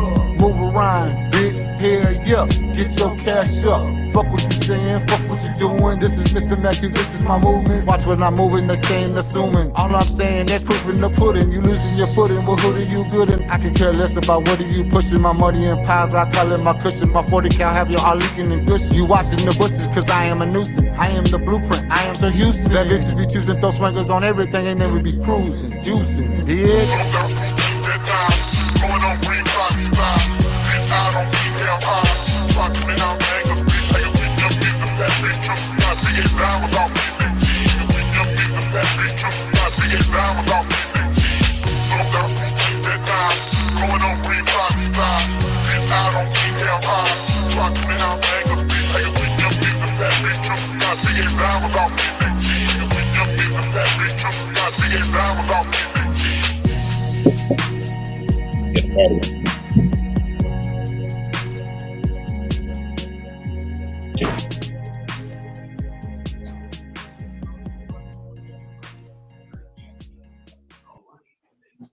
Yeah, man. Yes, sir. Yeah, hit them in the mouth with it. Right fast, man. Put it in their face. Rest in peace to the people, man. Yes, sir. Absolutely. Yeah, like your flow on that too. Mhm. Yeah, that's that. Thank you, my brother. I appreciate it. Okay, hey, you said Yes, something sir. earlier Yeah. about the poetry and the haikus. I can hear it in that rhyme. Yeah, man. Right, right. That's when, you know, before rhyming, I was poetry was hitting. I remember getting the limericks and the haikus and started being good at it. Then hip hop came along and bam, there you go. Rhythm and poetry, R.A.P., my brother. Rhythm and poetry. There we go. Mm-hmm. As a fan Yes, sir. who's always had, you know, a fan of West Coast and South hip hop, man, it's always great, and especially, you know, to hear, Yeah. you know, it's still around. Have you ever had an opportunity to do anything with Slim Thug? Not actually, man. We'd have been in the same vicinity and hadn't yet initially met. You know what I mean? One of them type of things. It was too crowded, and I couldn't really get to him like I wanted to. But yeah, I saw him, and I'm sure he didn't know who I was and recognized me at the time. But yeah, I'm a Slim Thug fan, of course, and looking forward to it in the future. I would love to hear a track with you and Slim Thug together, man. That'd be classic to have. Yeah, he one of my favorites, man. When I first heard Slim, yeah, he got that natural screw voice and that Houston sound. So yeah, I But your definitely dig voices Slim, together man. on a track Absolutely. would be your voices together on a track, and the way that you guys, I think you guys could play off of one another. Like that would be a dope collab. Yeah, that'll be crazy. Absolutely, I agree with that. And shout out to So yeah, Swisher I House. I agree. hadn't heard that name in a while, man. You taking me through record pool, radio, hip hop, memory lane. Some of the names and people you've dabbled with Yeah, bring yeah, back Michael Watts, come memories. on off of that, man. Yeah, I know. Yeah, I know Watts for some years, man. So it's the first time that he coming in and giving us his thumb of approval on the project. So shouts out to Mike Watts. You know what I mean? K Reno. The funny thing, my LA brother, we got Kid Frost on the album, man. And we trying Oh, to get really? okay, Kid South Park Frost. Mexican, man. I fuck with SPM. Carlos, man. Well, that's called again. He give me this, we had a conference call because he's still, incarcerated, but this dope house. So, from the Okay. biggest essay from in Houston, yeah, to the biggest essay in California, man, Kid Frost is on the record. Be him and is it the same? Yeah, I think him and K Reno got a record together. That's real nice, man. Yes, sir. Try it. Yes. See, Kid Frost is a name I ain't heard in a minute. That's what's Yeah, happening right there. La I, j- Raza. I just Yeah, played we La do shit, Raza man. Yeah, today. La Raza, man. I was DJing La Yeah. Raza earlier today. I think that's what Okay, I dig. think that's what I was playing when Weez called me to get a link. He was like, "Yo," I was like, I was playing La Yeah. Raza, fan. That's Yeah, I what I fuck with was him. actually playing. Yeah, that's one of the few rappers that my pops always loved, Kid Frost, man. So he was happy to hear we did a record. Yeah, I'm trying to get an autograph from Frost for my pops, man, while he's still around. Yeah, but he was a Kid Frost friend. No, ain't no sunshine and shit like that, man. From the original Mhm. Frost, man. Shit, Man, yeah. we can get Young Bleed on a reminisce show and be like the rappers and things, labels you forgotten about. Young Bleed gonna mention them because he Yeah. got a story about them. Then we go, oh yeah, yeah. You Kid know, Frost, Yes, Swisher sir. House. Good names, bro. Good names. so Absolutely. but speaking about the OGs, but like, are there any new artists that you're working with or mentoring that we definitely should hear about, or that you want to put out there, give some shine to? A couple of the I'm not gonna necessarily say unknown, but up and coming rappers that's on the Yeah. Trap Dough compilation. All artists are on Trap Dough, but me and Boosie is working on a Boosie and Bleed project. We've been keeping Ooh. secret under that. So we Well, working on a actually, project for us new rappers. Yeah. But I didn't want to bring I it done up. did go say that again. I didn't want to bring it up, but I saw a blurb on the internet about the album with you and Boosie. Okay, yeah, we working on it, man. We about 4, 5 songs into it. I'll be in Atlanta next week, so I'm gonna try to tap in. I fuck with him when I'm out there, go to the house. So we got a couple of records in the last couple of times I've been in the A. So he very seldom come back this way. So I see, what's the continuation of it once I get there. But yeah, we working on that for us newer artists, and a lot of them I just don't know. They don't know me. I just did a show with Finesse 2 times. My people know Yeah. him, so I'm gonna reach out to him and see if we can get. We talked for a second, but it was so crowded, And those type, I'd be in the club, man. Even in the VIP, so many girls and all that shit there. You don't really get to converse like you want to. So I'm looking forward to that, and possibly in the near future. But anybody else, man, I've been trying to do records with Webby for years and so on, and we real cool. Me, him, and his brother Derek. A lot of guys I know born the family, brother to brother, homeboy shit, but got yet to record with. So, I always say this. I try to be that bridge between old school and new. You know what I mean? So, Yeah. yeah, hopefully, man, the more I meet some of these younger guys or new up and coming guys, yeah, we'll get a chance to work together. The more known guys, but in the underground, there's a lot of up and coming youngsters that I work with all the time. Oh, we'll send them our way. And look, Boozy, come on. Yes, sir.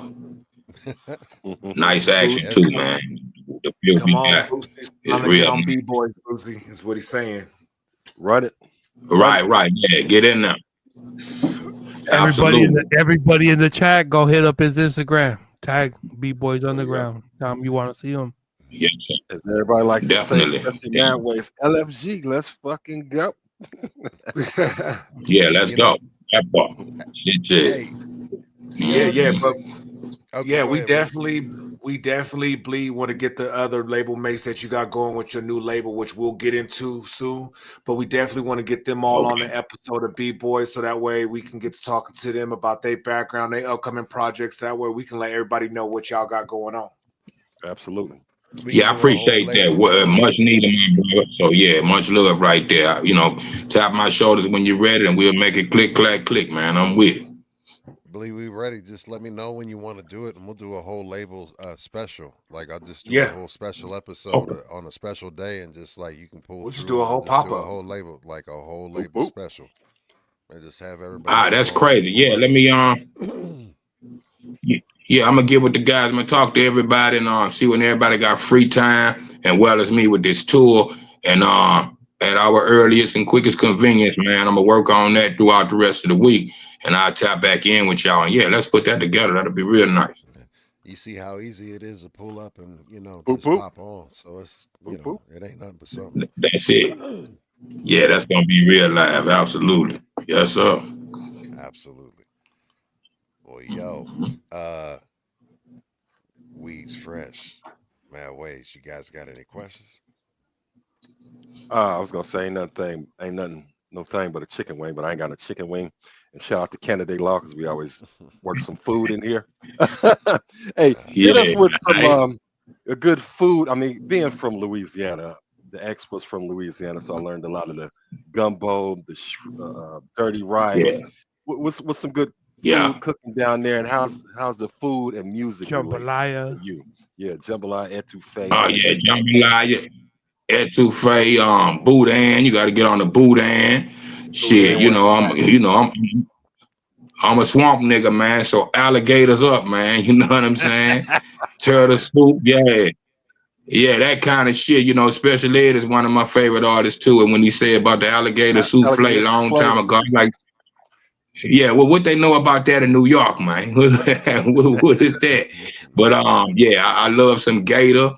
The crawfish, of course. You know what I mean? Anything, man. You know this, and not tooting the horn because it's Louisiana, but I done ate in a lot of places. And a lot of places I got favorite spots that I go to state to state. But this some of the best cooking in the world, man. I love to be y'all tour guide.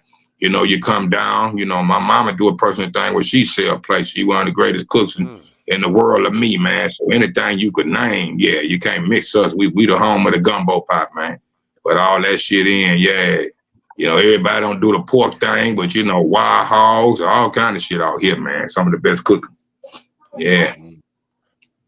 Good eating. Now get some po' boys. Yeah. The po' boys, you say, yeah, definitely. You can't go wrong with them at all. Shrimp, the sausage, yeah, you name it, man. Yeah, it don't stop. It don't stop. Oh, sir. I make how you do that, man? From the root. Yeah, y'all decided. Yeah, that's how you do with this food episode. Got you. Yes, sir. Stay lit. I ain't had nothing with flavor like that in over a year. It's the seasoning, man. The seasoning down here is fucking phenomenal, man. It's how you season your shit. I don't even know what seasoning is anymore. I lost my black card. Well, don't do it, man. Don't do it to yourself. You don't know what you're missing, bro. Yeah, let us reinstate you, man. You know, they got pepper houses in the backwoods and shit that you ain't gonna find on the shelf, man. You gotta know the old folks that make it, and yeah, man, you gotta know where to go and who you're dealing with. But yeah, yes, sir. I got a bad heart, and that's all sodium. And my heart be like, no, that's no good for you, brother. Yeah, you gotta health watch. Yeah, man. So I don't even. Yeah, help like before well, my brother. Take care of yourself. Yeah, man. We get you a salad. Yeah, I'm gonna take eat Man, that this. spicy. I eat that spicy for him too. I can't, so I'm eating for him. man, I want some oxtail so bad, bro. I wake Yeah. up every day like, yo, I want some oxtail, but I can't even get it. Ooh, yeah. Hey, I got some oxtails in the freezer right now, man. We finna get into that like tomorrow or something. I just got some oxtails. Yeah, I fuck with that. Ain't them Shit, yeah. motherfuckers? That's good Then it stuff. got Hey, high as fuck. That motherfucker's coast. yeah, they has a motherfucker, man. Yeah, they Yeah, has a motherfucker. they Absolutely. have Yeah, gone up. Yeah, I saw Hmm. something on that the way other up. day about Yeah, how it's Expensive just that oxtails is it's specific. insane. yeah, it's Yeah, man. ridiculous. Right, It's You know heavy as what? fuck. That's right. that's Out of cool. respect of your time, just one last thing, beyond music, are there any other business ventures or films or creative projects that you want to, mention getting into or talking about before, we get you out of here? Yeah, yeah. Let me grab something for you. Give me a half a second, man. Yes, sir. Yeah, I see a little bit Yeah. background art there. Um, Young Bleeds, y'all. B-Boy shouts out to 77. my man.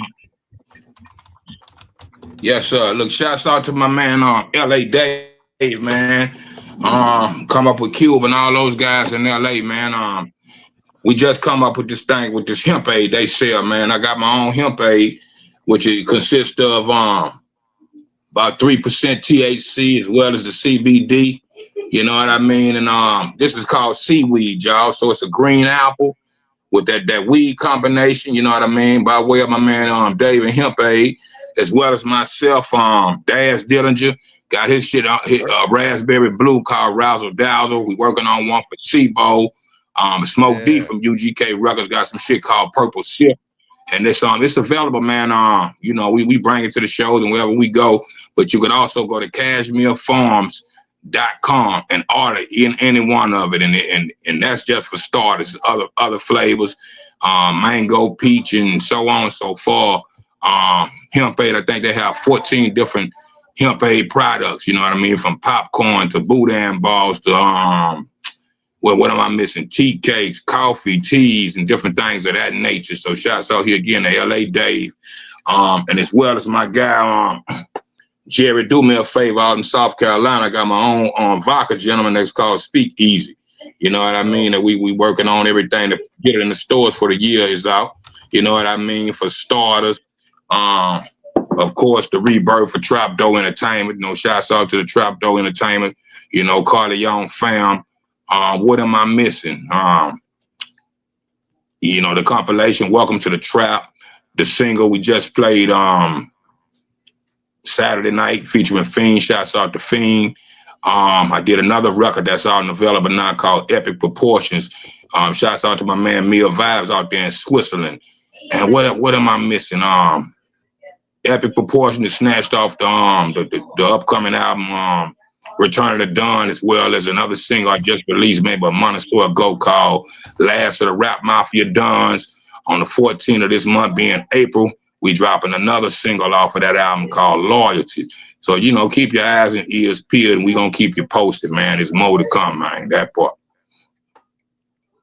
Hell Word, yeah, word. man. Salute. Well, yo, I Seaweed. want to say, just let you know, look, we always looking for some sponsors and some collaborations. Matt Ways and I also do a 420 podcast. It's a Okay. sports podcast and everything like that, and we do a little bit of Yeah. everything. So, pull up. We'd Okay. love to have an opportunity to collab up and continue to give you guys a platform to be able to promote your products, right? So Okay, well, we'll see what we can do. Like on 420, I'll be in Pascagoula, Mississippi. They celebrate every year with the car show and all that. We bring the hemp aid. That's what me and Dave met initially. Shouts out to my man Cyrus and let Matt out that way. You know what I mean? So we'll be there in about a week or so. And maybe we could broadcast live or do something like that. You know what I mean? And turn y'all on to the event and crossbreed the markets, man. Keep it in the family. You hear me? That'd be dope. absolutely. Yes, And sir. so what we're gonna do is we always go out on the song before we roll out. So you mentioned epic proportions, right? So We can go ahead and play that live right now if you would like. Yeah, I love it, man. I appreciate it. Yeah, put Hey it in man, their and face. if you got Dope any track. more songs you want us to play and you got time, we'll play it. So I mean, don't don't Yeah, run away. We're not trying to. play that play that epic proportions in the last of the rap mafia dons. Play those two for me for the books, man. And that's a All right. beautiful thing. Will Well, do. here we Yes, go. sir. We're getting ready to get into it right now. And can you tell Okay. the folks about? Can you tell the folks about this song before we get into it, man? Okay, epic proportions, man. It's kind of what it is, and just describing a lot of what we talked about in the interview. You know, from my birth, when you hear the hook, you're gonna get the gist of it. But it's just describing my life path and just coming in so many ways, and that abundance, the struggle, the strife, and to the glory and the blessings. You know, it's a real deep record when you hear the word playing. You know, from the heavens down, from the underground up. So that kind of speaking volumes, and my reason for calling it epic proportions. The last of the rap mafia dons, man, after you look at, you know, Pac and Big, you know, they wore the gangster hats and really was rap mafia dons, as well as G-Rap, Scarface, you name them, Ice Cube, you know, that really, you know, keep it mafia. That part. And going back to my bars and my word off, you can't refuse. I always kept that mob base thing with me. So returning to that, you know, and not seeing a lot of guys, you got your cliques and crews, you know, as well as from New York, from the essence of hip hop. So it's always been on clicks and crews, but just putting that gangster hat back on and returning to the essence. You know what I mean? That part of it. Carlo Marcello's to Carlo Gambino always been some of my favorite Italian mob bosses. On the black hand side, Bumpy Johnson. So just rekindling that rap mafia life. Yeah, you know, I wanted to bring that back to play. You know, that part. Absolutely. Well, here, let's get into it, man. Yes, sir.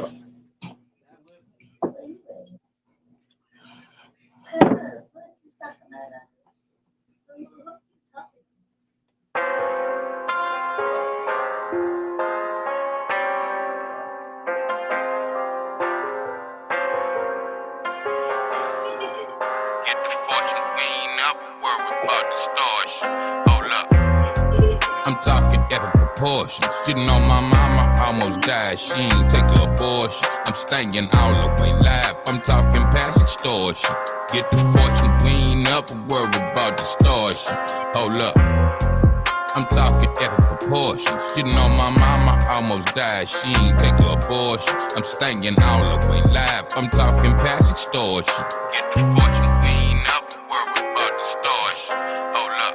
Billie Jean is not my lover. Shit you doing in the dark, we keeping undercover. Everything is real on the hill. We just was undiscovered. Just like Scotlandville in the field. My wife and baby mother. This one for my brother. Getting guapo like Chapo Thug. All my children and grandkids and little cousins playing dirty dozens by the landfill. You see me buzz up to here where it's real. I'm always in the sub.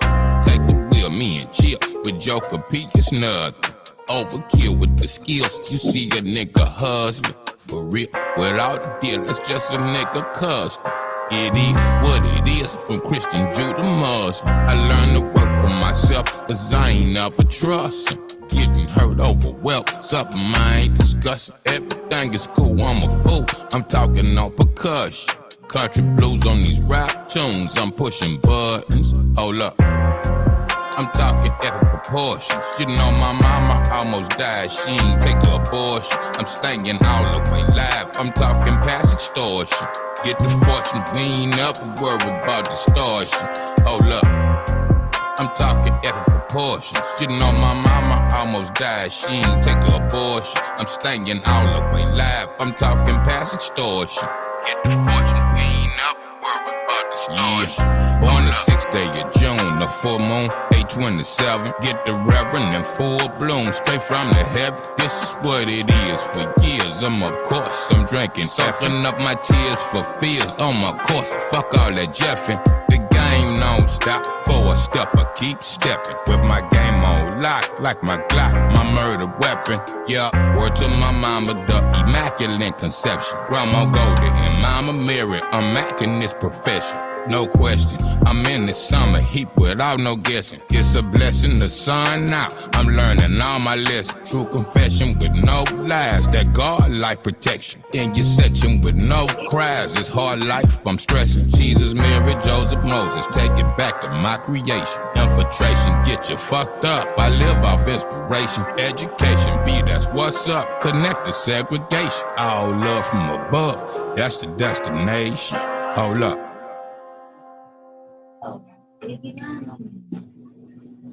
Yeah. Tight work, tight work. Yes, sir. Thank you, my brother. Love Appreciate music. that. The instrumentation on there was Yeah. beautiful, and the Yep. flow. Yeah, that sparked me right there. Shouts out to Mill Vibes again, way from Switzerland, man. So yeah, live action.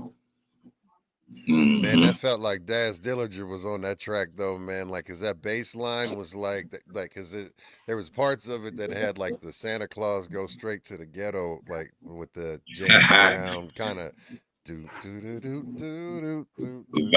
with the Yeah, the Isaac groove. Hayes and yeah, man, it Yeah, was sir. dope, man. I'm always listening to that stuff, man. But salute to that. And then Yeah, that kind of shit. I'll give you one for the books. Daz produced at least so far one of the tracks on the man Boosa out.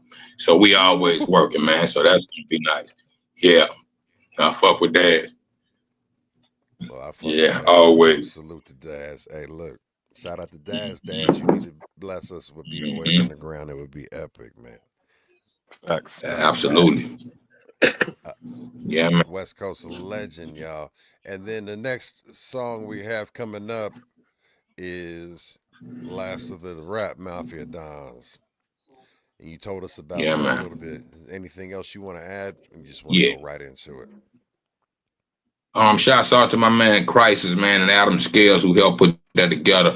That's my guy. And that's a record I forgot to mention to y'all. I also did a record with a Nigerian artist by the name of, and he part of the Trap 2 named Adam Scales. And after we connected, I connected with his producer, Crisis. And that's the guy that produced this record and they production team. So shouts out to Adam Scales. Y'all, check out that single Believe. But this Last of the Rap Mafia Dons, man, that part. Here we go. Yes.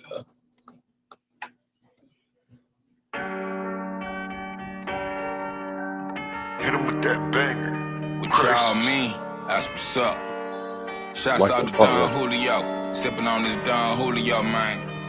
Yeah, that's what's up. Riding on the horse with no name. In love with Mary Jane. What y'all mean? That's what's up. Shouts out to Crisis. In this crisis, man. Yeah, that's what's up. What's up to Adam Scales, who say I might as well. What y'all mean? America to Africa, man. The final chapter, man. What y'all mean? Roll up. No, though, you fucking with the last mafia. Yo, so down with Kuda Bang, like who gon' hang with Eddie Kane? I'm so low, yeah. Still riding on a horse with no name. I'm down to shoot bang, these niggas lifting false in the gap. I'm still a outlaw, riding down for Pac, do the same. All my pop, we mobbing on the block, blowing shit. I'm from that great line of Johnson, bump Robert and James. Lit killer Corleone with heart alone. I'm taking my right. If we hold up, ride, then we gon' ride. From the south side to the west side. Right, if you gon' hide, then you gon' hide. Come across the Midwest to the east side. Yeah, this that do or die. Hustle up on my Carlo Gambino. Me and my guys showing up just to rob the casino. 5'7", still smiling. Rest in peace to Lenino. Run for the heavens, hide your hoses for my pimp partner Gino. Hold up, ride, then we gon' ride. From the south side to the west side. That's right, if you gon' hide, then you gon' hide. Come across the Midwest to the east side. If we gon' ride, then we gon' ride. From the south side to the west side. Now if you gon' hide, then you gon' hide. Come across the Midwest to the east side. My mob shit. They like the way I ride shit. Corleone gang in the stank, doing mob shit. Snobbish, extra manish on my side chick. It's all in the game, I'm doing damage when I nine. Bitch, Joe Bananas, Louisiana, 225 shit. They all on my scanner and country grammar like it's chives. Quit. Tell them leave your boy alone. Like Vito in the corner, I'm just singing me a song. Smoking marijuana, talking to my microphone. Doing what I wanna, trying to get it before it's gone. Last of the rap mafia dons, I'm in my zone. Standing on the top of the world, I'm on my own. Hold up, I ain't talking on the phone. No, see me when you see me in the streets like Al Capone. Take a picture, put my name down the stone. Let me rest in peace in 2 words. Bleed Corleone, nigga, we gon' ride, then we gon' ride from that south side to that west side. Now if you gon' hide, then you gon' hide. Coming across the Midwest to the east side. How he himself avoided being murdered is an astonishing mystery to me, because he had harmed so many tough mafia bosses. And yet no one ever laid a hand on him. Yeah. We're gonna ride.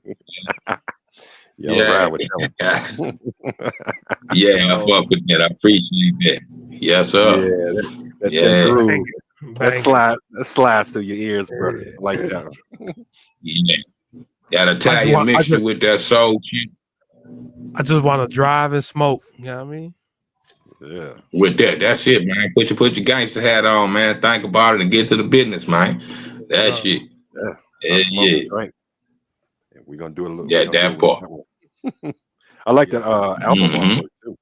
Nice picture there. Yeah, I appreciate that. Shouts out to my man T Baby out there in Kentucky, out the Stupid Crew. We got a phenomenal record that's called That Money on that compilation. So yeah, that's one of people's favorites right now. Yeah. Okay. Yeah, I was banging that one earlier. I think I played it like 3 times. I was fucking with it. Okay, you know about it. Yeah, that's a banger. Yes, sir. One of my favorites.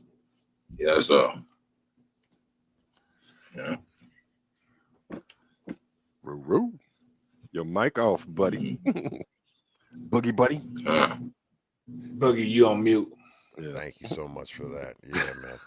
I wanted to make sure that I wasn't coughing over the track because I was smoking. I had to smoke, man. So hey, didn't want to cough, man. Hey, yo, Young Bleed, man. Thank you so much for blessing us with your time and a dope interview. I hope you had a great time and felt comfortable and enjoyed the show. Yes, sir. Beautiful show, man. Many more to come, my brother. I'm working on that other thing, and we're going to get back to it. I appreciate y'all, man. Much love, respect, success, and God bless you. Hear me? Hey, look, man, you are welcome anytime, family, and thank you again for this. So we're going to go ahead, and I'll just go ahead and play a track real quick, and we'll give shout-outs, and we'll just get out of here, man. So that being said, let's get this going. And then first up, Young Bleed, shout outs, my fan.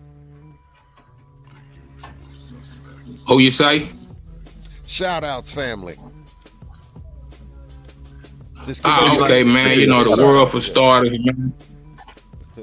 Yeah, all of y'all, man, for bringing me through. You know, here again, much love, respect. I appreciate that.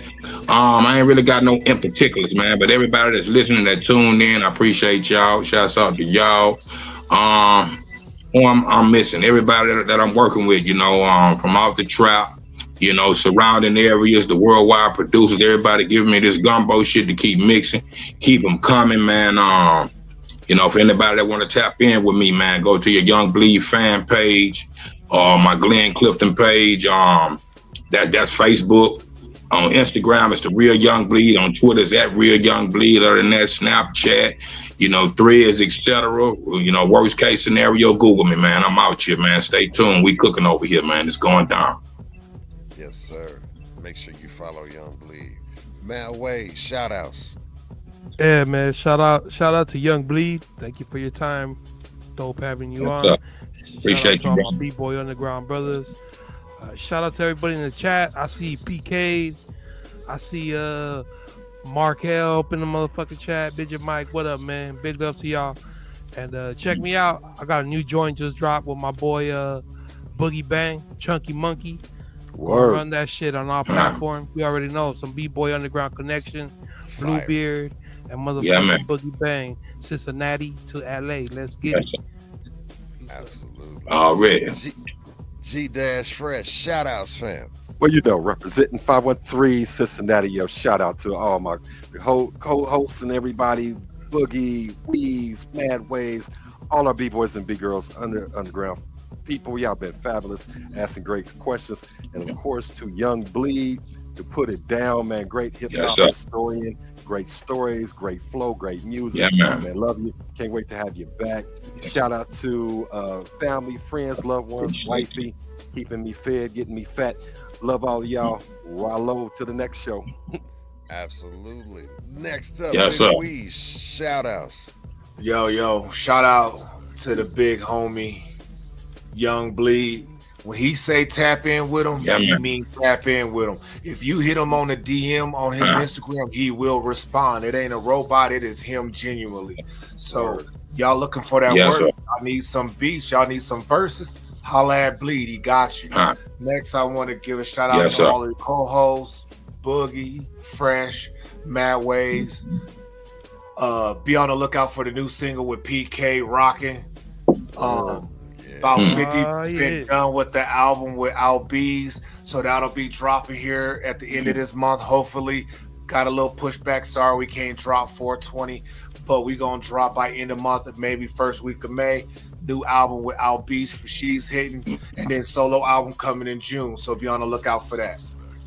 Absolutely. Well, it's been another episode of B-Boys Underground. I want to say thank you to every single buddy that's tuned in live and watching this on the replay. Of course, Young Bleed, thank you so much for your time and the great same brother stories. Appreciate you. Appreciate all my co-hosts, and then of course, Big Weez booked this interview, and thank you so much for that, fam. Good looking to you. Usual Suspects will be back. Yes, sir. And Usual Suspects will be back tomorrow night. This channel on Twitch and the Usual Suspects sesh on YouTube.com. Make sure you tap in. Keep it positive. Keep it pushing. Keep persevering. Stay in the present. The past is behind you. The future is in front of you. You can't change neither of them, right? All you got is right there. Make the proper preparations to prepare the present and the future that you want. Much love. Keep it positive. Keep it pushing. We out. B-Boys Underground. One more thing. Yes, sir. Shout out to my nigga Young Bleed. First one to do ad-libs through all our shout outs. You the man. Facts. Facts. Right on. Yo, that part. Yeah, much love to you, man. Yes, sir. Peace. All right. And yeah, man.